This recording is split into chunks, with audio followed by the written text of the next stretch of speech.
pagguba sa atong kalikupan pinaagi sa pagpatakag labay sa basura, pag-release og mga gas pollution, paglabay og mga kemikal sa kadagatan ug ang pagputol sa mga kahoy mao ilakip sa mga hinungdan nga nisamot ang global warming sa kalibutan.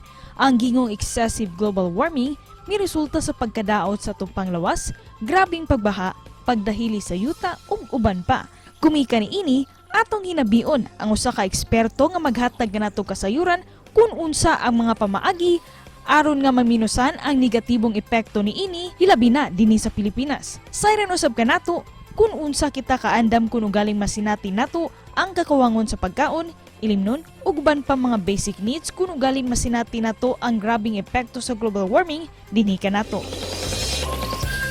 Subay sa mga nasinati natong epekto sa climate change dinhi sa nasod, mangayo kita og dugang kasayuran gikan sa direktor sa Regional Climate Change Research and Development Center ug profesor usab sa Visayas State University sa Leyte. Let's all welcome Dr. Eduardo Mangawang.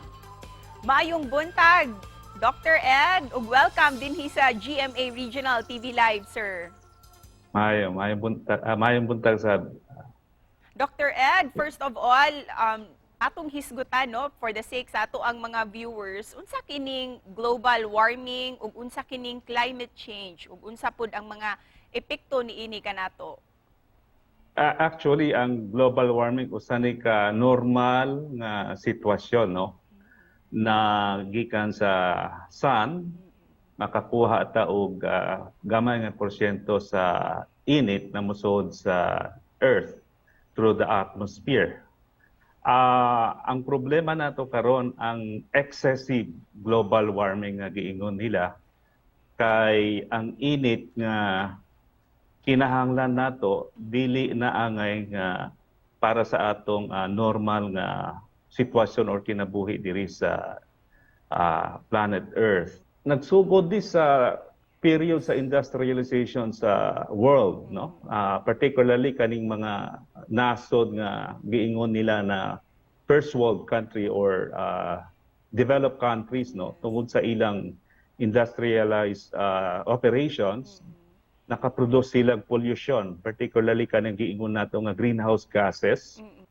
Pero sir, where do we come in between, sir, nga doon nalay balanse between protecting our environment, our earth, gayud, our planet, o di po mahunong ang development ng atong ekonomiya, Director?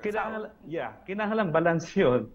Kay too much economic activity results to excessive global warming. Ang atong kahadlukan ani o maabot nato ang panahon nga musobra ang increase beyond 1.5 according sa IPCC or Interpanel sa UN, no? Ang ilang findings kung moabot tag 1.5 murag critical na condition.